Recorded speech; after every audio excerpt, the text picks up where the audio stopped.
Builders in Oregon will break ground early next year on this country's tallest building made primarily of wood. The 12-story, 60-unit apartment complex in Portland is part of a national boom in wood construction. But critics worry timber buildings could go up in flames. Tony Dokoupil is in Long Island City, New York, to show us the growing movement away from traditional high-rise construction. Tony, good morning.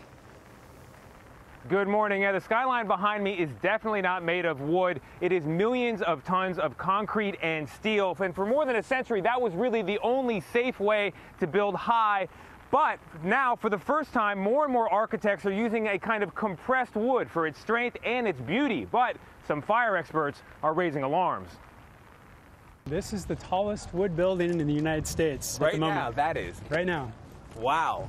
It's hard to tell from the outside, but inside, Portland developer Eric Wiley walked us through the latest milestone in wood construction, a nearly finished 8-story condominium, complete with million-dollar apartments and picturesque views. So these beams, that's in fact what's holding the building up? Correct. The building, known as Carbon 12, is part of a global boom in wood construction, including major projects in Minneapolis, Vancouver, and London. But Glenn Corbett, a fire science professor at John Jay College, thinks wood could fuel an inferno that firefighters can't fight, like the deadly Grenfell fire in London, which climbed the building's aluminum cladding. So you think some of these new wood high-rises could go up in flames the way Grenfell did in London? Yeah, because once it's over the 10th or 15th story of a building, there's no way to put water on it. It's unstoppable, basically.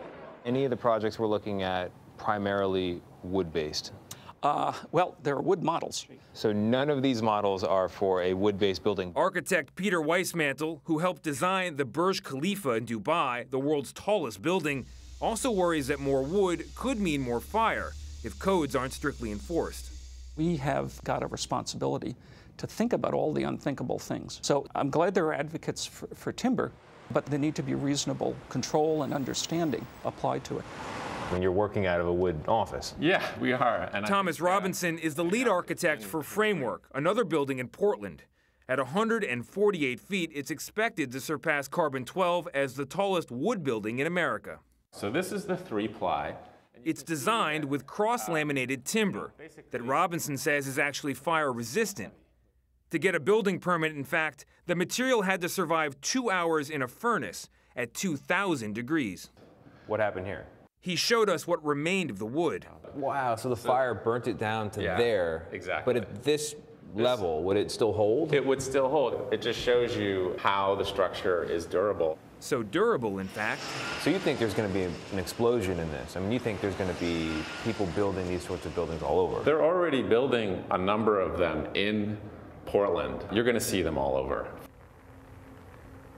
And I should mention that these new wood buildings, they fit together kind of like pre-made furniture. They're pre-cut and then they snap together. Framework, which will be the first wooden skyscraper in America, won't be done until about 2019. But beyond it, the other building we showed you, Carbon 12, that will be ready any day. And when it is, it will be a record holder.